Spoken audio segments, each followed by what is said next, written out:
این نقطه قرضی خوب است، اما علیشیر به اینجا نه برای گرفتن قرض بلکه برای پرداخت آمد. صدها نفر ساکنان دهات مملکت برای به مهاجرت رفتن از نقطه‌های قرضی پول میگیرند، اما بعضی با سبب‌های مختلف به وطن برمیگردند و بیکار میمونند، ولی پول قرضشون را به هر نوع میسپارند. اکنون که از روسیه اومدیم در اینجا کار کم است، نه همه وقت کار پیدا میشود و بعد بسیار وقتا ما روزگار بیکارا میمونیم.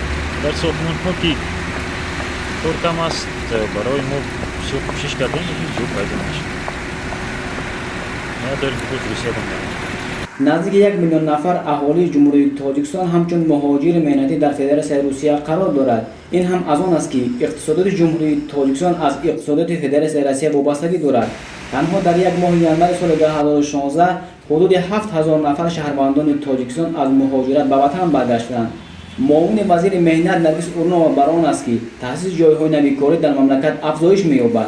به وزارت مهنت زیاده 65000 نفر شهروندان مراجعت کردند که اکثریت آنها رسما بیکار نامنویس گردیده و اینچنین زیاده از 30 نفر شهروندان همچون مقام بیکاری گرفتند. در شهر نویاوی کشورمون تأسیس کسب آموزی تشکیل کرده شده است و وزارت مهنت برای سطح بیکاری را کاهش یافتن چاره‌های مشخص اندیشیده شده ایستاده است که این مسئله حل خود را یابد. گروهی از کارشناسان مسائل اقتصادی بر آن نظرند که سال 2016 در برابر تأسیس جایهای کاری معین شده باز مشکلات‌های زیادی در این سمت پیدا می‌شود. زیرا بحران مالیوی جهانی طی یک سال آخر اکثر کشورهای اتحادیه دولت‌های مستقل از جمله تاجیکستان را به مشکلی اقتصادی روبرو آورد. با عقیده اقتصادشناسان برای برآمدن از این بحران به ساحه صنعت، کارکرد محصول خواجگی قشلاق و تأسیس جایهای کاری باید اهمیت جدی داده شود.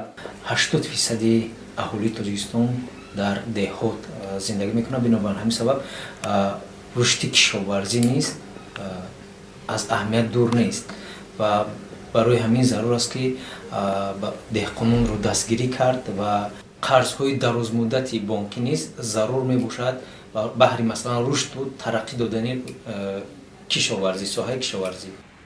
بنابر نشاندادها از پایان پرزیدنت جمهوری تاجیکستان در سال 2015 در کشور 25000 جایهای نوی کاری تأسیس داده شد. طبق معلومات‌های اگنتی آمار نزد پرزیدنت جمهوری تاجیکستان شماره عمومی بیکاران رسما به قید گرفته شده به حالت 1 اکتبر سال 2015 57,009 نفر رسید که 2.5% شماره قوه کار را تشکیل می‌دهد.